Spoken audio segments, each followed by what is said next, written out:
Shalom, salam sehat dan sejahtera Bapak Ibu Saudaraku yang dikasihi Tuhan Yesus.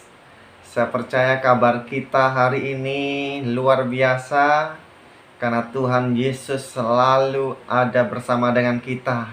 Dan kalaupun hari ini kita bergumul menghadapi masalah, saya percaya Tuhan tidak pernah tinggalkan kehidupan kita, anak-anak Tuhan.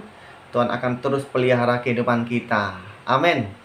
Haleluya, puji nama Tuhan. Pada hari ini kita akan sama-sama belajar untuk merenungkan firman Allah yang terambil dalam 2 Timotius pasal 4 ayat 1 sampai 8, yaitu dengan tema saling melayani. Nah, persiapkan Alkitab Bapak Ibu Saudaraku. Kita buka ayat penuntun kita pada hari ini. Ya, demikian bunyi firman Tuhan. Dengan perikop penuhilah panggilan pelayananmu. Ayat 1, di hadapan Allah dan Kristus Yesus yang akan menghakimi orang yang hidup dan yang mati, aku berpesan dengan sungguh-sungguh kepadamu demi penyataannya dan demi kerajaannya. Ayat 2, beritakanlah firman, siap sedialah, baik atau tidak baik waktunya. Nyatakanlah apa yang salah, tegurlah dan nasihatilah dengan segala kesabaran dan pengajaran. Ayat 3, karena akan datang waktunya orang tidak dapat lagi menerima ajaran sehat, tetapi mereka akan mengumpulkan guru-guru menurut kehendaknya untuk memuaskan keinginan telinganya. Ayat 4, mereka akan memalingkan telinganya dari kebenaran dan membukanya bagi dongeng. 5, tetapi kuasailah dirimu dengan segala hal, sabarlah menderita, lakukan pekerjaan pemberita Injil, dan tunaikanlah tugas pelayananmu. 6, mengenai diriku, darahku sudah mulai dicurahkan sebagai persembahan, dan saat kematianku sudah dekat. Aku telah mengakhiri pertandingan yang baik, aku telah mencapai garis akhir, dan aku telah memelihara iman. Ayat yang terakhir, ayat 8, sekarang tersedia bagiku mahkota kebenaran yang akan dikaruniakan kepadaku oleh Tuhan, Hakim yang adil pada harinya. Tetapi bukan hanya kepadaku, melainkan juga kepada semua orang yang merindukan kedatangannya. Amin. Puji nama Tuhan, Bapak Ibu Saudaraku. Sungguh ayat Alkitab yang sangat indah bagi kehidupan kita. Saling melayani. Kata melayani diartikan sebagai membantu, menyiapkan apa-apa yang diperlukan oleh seseorang.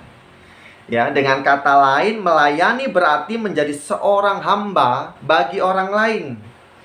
Seorang hamba adalah orang yang selalu sedia untuk membantu dan menyediakan apa yang dibutuhkan oleh tuannya. Dengan demikian, melayani berarti menjadi pelayan bagi seseorang. Karena apa? Melayani itu berarti melibatkan dua pihak, yaitu siapa yang melayani, subjek, dan siapa yang dilayani sebagai objek. Misalnya, kalau dalam satu keluarga, ya, ada seorang ibu, dia melayani keluarga, melayani suami, melayani anak-anak, melayani dalam rumah tangganya. Apa-apa yang dibutuhkan, apa-apa yang diperlukan dalam satu rumah tangga tersebut. Kalau dalam pekerjaan, di sana ada pelayan toko yang melayani pembeli, yang melayani pengunjung toko. Ya, ini dalam kehidupan kita sehari-hari. Jadi pelayan toko ini melayani mereka yang datang berkunjung, yang datang membeli, dan lain sebagainya. Kalau di dalam Alkitab, kita perhatikan seorang Yosua. Yosua itu seorang abdi Musa, melayani dan menyediakan keperluannya, menyediakan apa yang diperlukan oleh Musa. Keluaran pasal 24 ayat 23. Saudara bisa baca di sana. Nah, jadi seorang abdi itu akan siap memenuhi permintaan atau melaksanakan perintah tuannya. Ya. Ini harus kita perhatikan. Kalau kita menjadi seorang abdi, seorang pelayan harus siap memenuhi permintaan atau melaksanakan perintah tuannya. Hari ini perintah tuannya. Siapa Tuhan kita dalam kehidupan kita ini?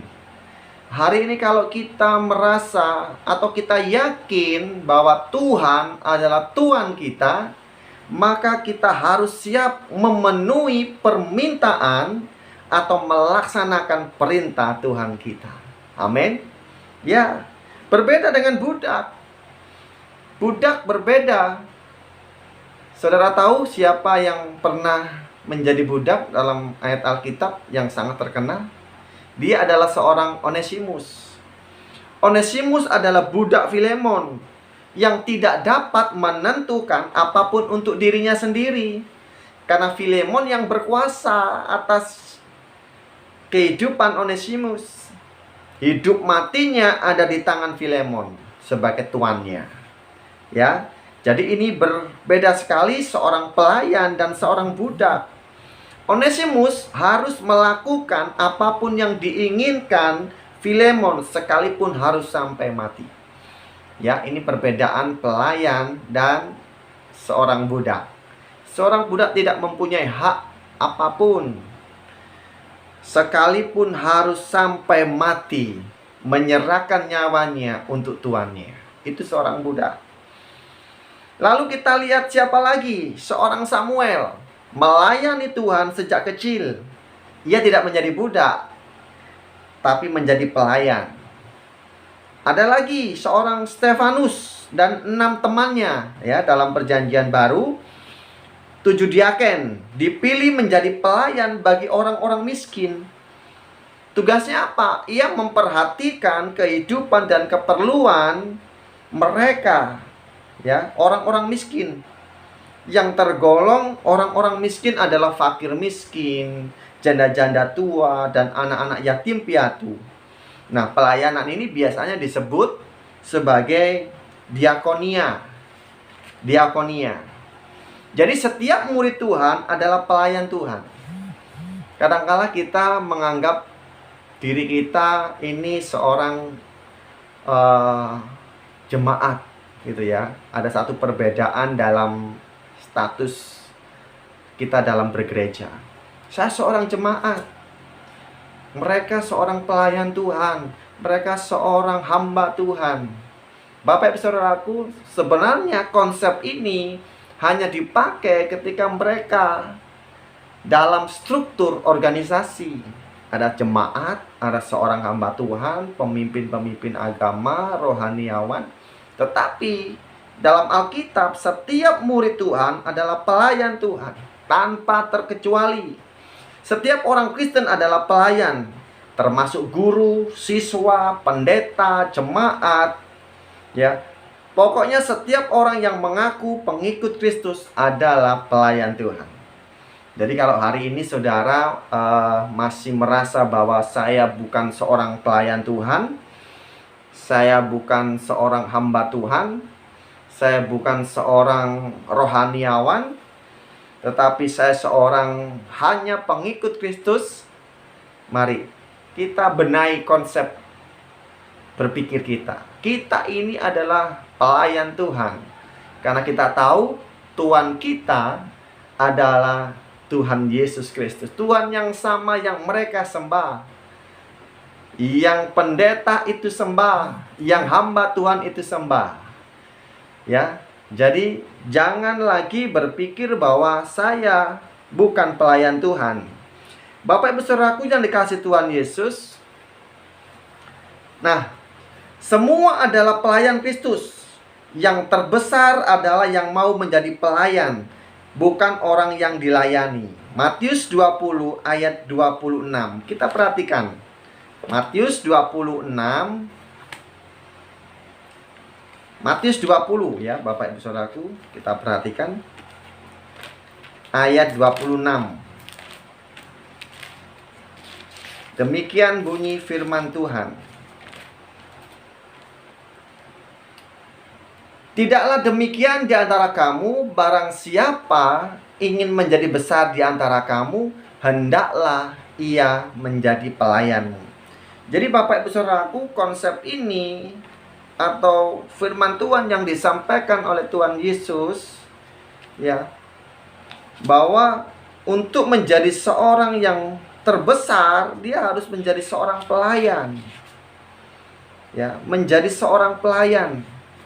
Oleh sebab itu, mari kita membenahi konsep kehidupan kita terlebih dahulu. Sebagai seorang ya yang terbesar. Menjadi pelayan bukan orang yang dilayani.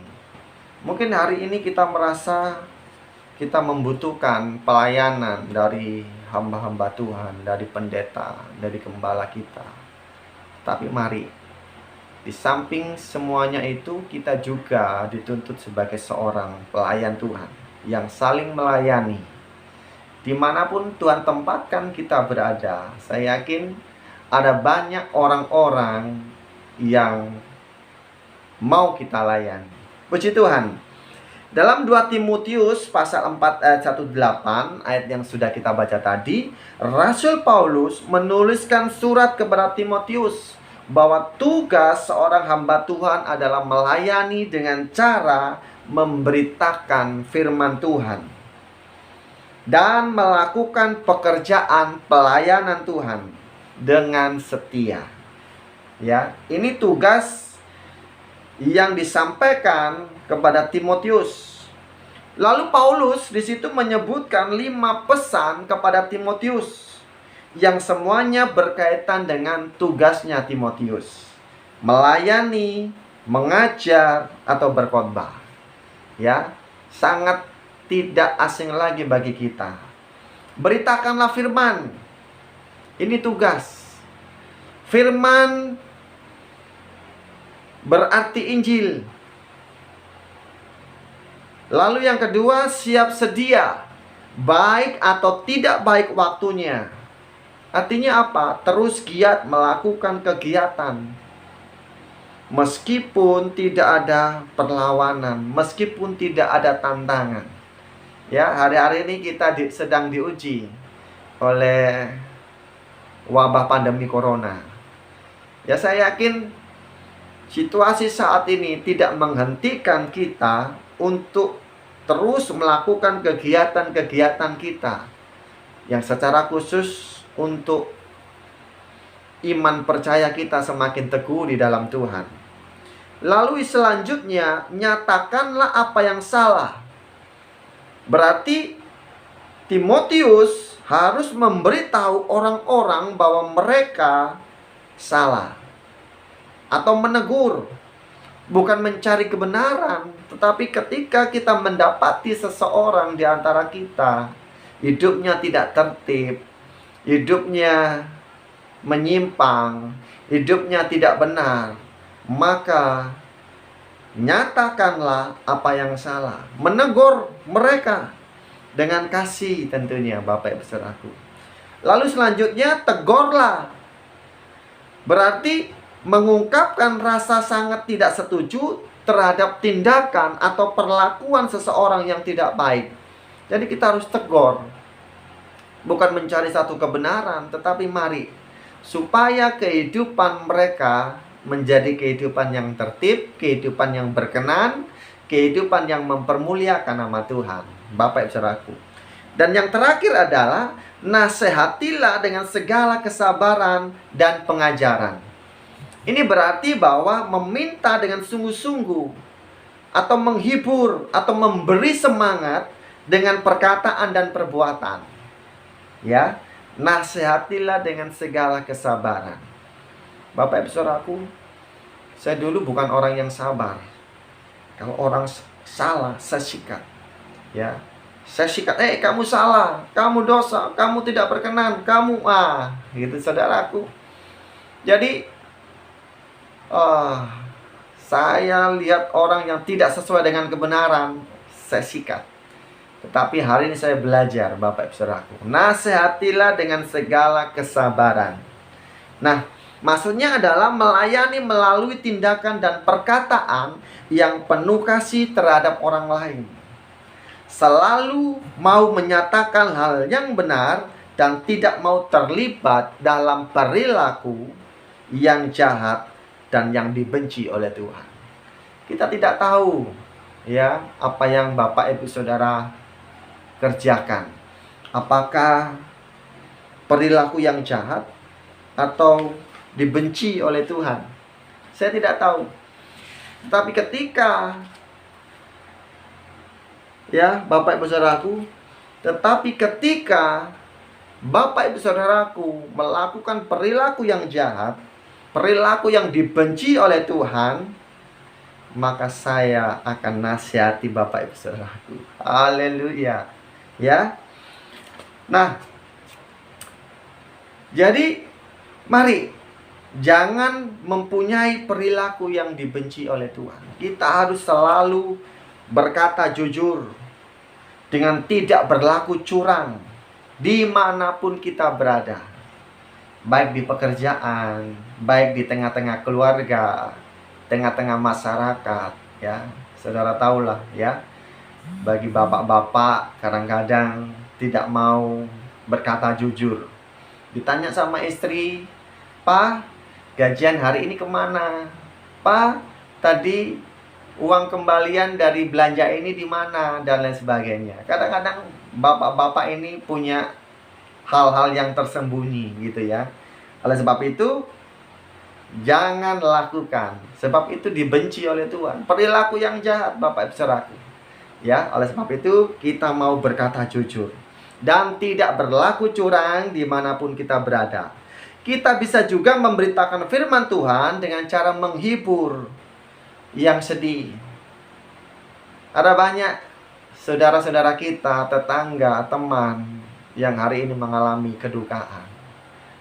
Ada anggota keluarga yang dipanggil Tuhan karena COVID-19. Kita doakan, kita hibur mereka. Yang dalam masalah kita doakan. Ya Bapak Ibu Saudaraku, meskipun doa kita sampaikan lewat sambungan telepon, ya, video WA dan lain sebagainya. Saya percaya kuasa Tuhan tidak terbatas oleh ruang dan waktu.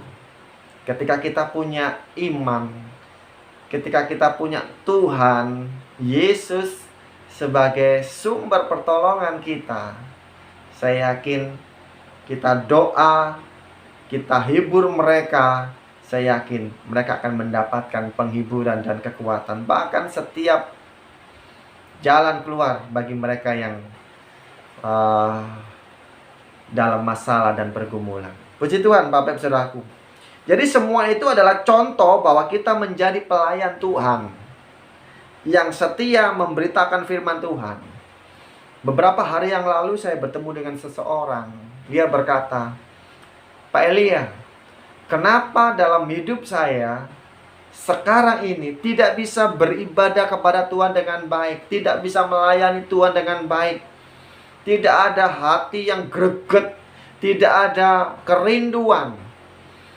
Ya, padahal saya melakukan setiap perbuatan-perbuatan yang sesuai dengan kebenaran firman Tuhan, tetapi ketika hendak beribadah, itu sangat berbeda sekali dengan zaman dahulu. Ya Bapak Ibu Saudaraku, saya katakan bahwa hari ini kita sedang diuji. Gereja-gereja besar ditutup karena virus corona. Lalu bagaimana dengan kehidupan ibadah kita? Saya katakan ibadah yang sejati tidak harus melakukan ritual-ritual keagamaan di gereja. Kita bisa melakukan semuanya itu dengan kita melakukan perintah Tuhan dalam kehidupan kita. Saudara tahu, ketika Adam dan Hawa beribadah kepada Tuhan, Mereka hanya bergaul dengan Tuhan. Mereka hanya berkomunikasi dengan Tuhan. Itu ibadah mereka. Lalu Kain dan Habel, bagaimana mereka memiliki ibadah yang sejati di hadapan Tuhan? Ternyata mereka mempersembahkan hasil pekerjaannya kepada Tuhan. Kalau Kain dari hasil berburunya, dari hasil ternaknya, dan lain sebagainya. Dan kalau Habil dari hasil pertanian yang mereka persembahkan kepada Tuhan. Itu ibadah mereka yang sejati. Lalu bagaimana dengan yang lain? Nabi Nuh. Nabi Nuh memiliki ibadah yang sejati dengan hidup saleh di antara orang-orang yang jahat pada zamannya itu. Sehingga ini ibadah yang sejati. Nah, hari ini mungkin kita merasa bahwa virus corona membuat kita tidak lagi beribadah dalam satu gedung gereja. Tetapi ibadah yang sejati adalah ketika Bapak Ibu Saudaraku melakukan setiap perintah Tuhan dalam kehidupan sehari-hari. Ada banyak hal yang bisa kita kerjakan meskipun kita tidak beribadah di gereja hari-hari ini. Ya, kalau gereja sudah dimulai dibuka, Bapak Ibu bisa datang beribadah di gereja, bertemu dengan saudara-saudara seiman, saling menguatkan, saling mendoakan. Bapak Ibu Saudaraku, ini contoh bahwa kita telah menjadi pelayan Tuhan yang setia memberitakan firman Tuhan. Lalu Rasul Paulus juga menasihatkan kepada Timotius supaya dapat melayani yang baik. Ada 4 hal yang harus diperhatikan dari ayat yang sudah kita baca tadi. 2 Timotius pasal 4. Kuasailah dirimu, yaitu perintah untuk mengendalikan diri baik dalam berkata-kata maupun dalam bertindak. Jadi Bapak Ibu Saudaraku, hari ini ya, kita dituntut untuk mengendalikan diri baik dalam kata-kata maupun dalam berbuat. Ya, hati-hati. Ya, ada banyak orang-orang yang ada di sekitar kita yang tidak senang dengan keberadaan kita. Ada banyak Bapak Saudaraku. Oleh sebab itu, mereka mencoba mencari celah, kelemahan-kelemahan orang-orang percaya, anak-anak Tuhan. Oleh sebab itu, mari kuasailah dirimu dari segala sesuatu yang membuat kita jatuh, yang membuat kita tidak berkenan di hadapan Tuhan. Lalu selanjutnya, sabarlah menderita. Artinya apa? Artinya tetap sabar dan tidak takut jika mengalami kesulitan. Hari ini apa kesulitan kita? Ekonomi, sakit penyakit, keluarga, pekerjaan. Mari Bapak Ibu Saudaraku, sabarlah menderita, jangan takut. Ya, Bapak Ibu Saudaraku, saya yakin ketika badai itu datang, Tuhan sudah sediakan pelangi dalam kehidupan kita. Ya. Selanjutnya, lakukanlah pekerjaan pemberita Injil. Artinya tugas utama pemberita Injil yaitu memberitakan Injil. Bapak Ibu Saudaraku, di tengah-tengah situasi yang sulit begini, saya yakin Bapak Ibu sudah bisa menyampaikan kabar baik kepada semua orang, kepada tetangga kanan kiri, kepada orang yang belum percaya kepada Tuhan, kepada rekan-rekan pekerjaan kita, dengan memberitakan Injil. Ya, ini satu kesempatan yang baik ketika Bapak Ibu Saudaraku ya sudah disembuhkan dari COVID-19. Ini saatnya untuk menyampaikan kabar baik.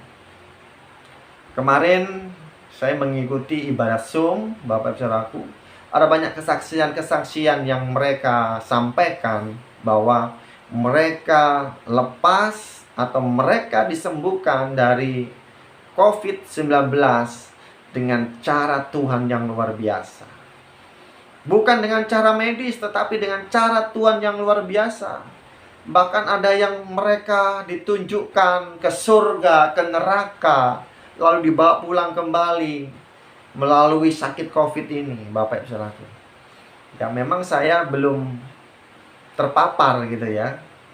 Dan saya percaya Tuhan melindungi saya meskipun saya terpapar COVID-19. Saya akan terus tetap sabar, terus bertahan, terus melakukan pekerjaan pemberita Injil. Bapak Ibu Saudaraku, mari.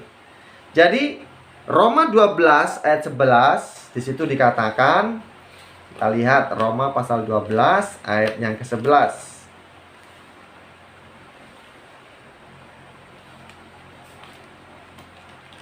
Roma pasal 12 ayat yang ke-11, demikian firman Tuhan. Janganlah hendaknya kerajinanmu kendor, biarlah rohmu menyala-nyala dan layanilah Tuhan. Nah Bapak Ibu Saudaraku, Roma pasal 12 ayat 11 ini, bekerjalah dengan rajin, jangan malas. Biarlah rohmu menyala-nyala, layanilah Tuhan dengan semangat yang menyala-nyala. Nah Bapak Ibu Saudaraku, kita harus melayani Tuhan. Karena Yesus telah memberi teladan bagi kita dalam hal melayani, yaitu dengan memberi dirinya untuk menghapus dosa-dosa kita. Bapak Ibu Saudaraku, pelayanan yang kita lakukan merupakan bentuk ucapan syukur kita kepada Tuhan. Ya, hari ini kita selalu mengucap syukur. Kenapa? Karena hari ini jutaan orang, ribuan orang dipanggil Tuhan, tetapi Bapak Ibu Saudaraku menikmati napas kehidupan sampai hari ini. Maka mengucap syukur atas keselamatan yang sudah kita terima dari Tuhan. Itulah kenapa kita harus melayani Tuhan. Bapak Ibu Saudaraku, ini satu dorongan, motivasi kita, kesempatan yang baik buat Bapak Ibu Saudaraku menjadi pelayan-pelayan Tuhan yang melayani. Nah, setiap pelayanan yang melayani tuannya menerima upah. Ya. 2 Timotius 4 ayat yang terakhir kita perhatikan, ayat yang ke-8. Sekarang telah tersedia bagiku mahkota kebenaran yang akan dikaruniakan kepadaku oleh Tuhan, Hakim yang adil pada harinya. Tetapi bukan hanya kepadaku, Rasul Paulus, melainkan juga kepada semua orang yang merindukan kedatangannya. Jadi Bapak Ibu Saudaraku, ketika Bapak Ibu Saudaraku melaksanakan pelayanan yang melayani tuannya, mahkota kebenaran disediakan buat kita dari Tuhan. Wow, luar biasa. Saya yakin ini satu kesempatan yang baik untuk kita menerima mahkota kebenaran. Melayani di tengah situasi yang sulit. Tetangga kanan kiri kita mengalami masalah pergumulan, layani, doakan, hibur mereka, ya, dengan menyampaikan kabar baik, kabar keselamatan kepada mereka. Puji nama Tuhan. Bapak Ibu Saudaraku, saya berharap Bapak Ibu Saudaraku di tengah-tengah situasi yang sulit ini, kita mau saling melayani secara khusus buat saudara-saudara seiman. Haleluya. Tuhan Yesus memberkati kita. Amin. Mari kita berdoa. Bapa di surga, kami mengucap syukur buat setiap perkataan firman Tuhan yang kembali menolong kehidupan kami, untuk kami terus menjadi pelayan-pelayan Tuhan yang saling melayani dalam kehidupan kami ini. Karena kami tahu kami mendapatkan berkat kasih dan anugerah dari Tuhan. Dan kami mau melayani Engkau. Dan Engkau Tuhan sudah melayani kami dengan menghapus dosa-dosa kami, pelanggaran-pelanggaran kami. Oleh sebab itu Bapa, buat kehidupan kami menjadi pelayan-pelayan Tuhan, pelayan-pelayan yang melayani sesama kami. Mari Bapa, orang-orang yang akan kami temui, orang-orang yang akan kami layani, biarlah Tuhan juga mencurahkan kasih dan anugerah kepada mereka, sehingga kami ketika melayani mereka, Tuhan sudah siapkan berkat-berkat yang terbaik, secara khusus berkat keselamatan, percaya kepada Yesus sebagai Tuhan dan Juru Selamat mereka. Terima kasih Bapa Surgawi, terima kasih Tuhan, dan kami percaya firman akan memberkati setiap kehidupan kami, dan kami boleh mengucap syukur dan selalu mempermuliakan nama Tuhan. Berkati keluarga-keluarga sidang jemaat Tuhan dimanapun mereka berada saat ini. Apapun yang menjadi masalah pergumulan, Tuhan akan memberikan jalan keluar, memberikan kemenangan. Yang sakit Tuhan sembuhkan, yang putus asa, yang bergumul Tuhan hiburkan mereka, Tuhan beri kemenangan. Yang undur tarik mereka kembali, yang sedang bekerja Tuhan lindungi, Tuhan berkati mereka. Terima kasih Tuhan Yesus. Dalam nama Tuhan Yesus kami sudah berdoa dan mengucap syukur. Haleluya. Amin. Puji nama Tuhan. Shalom, salam sejahtera.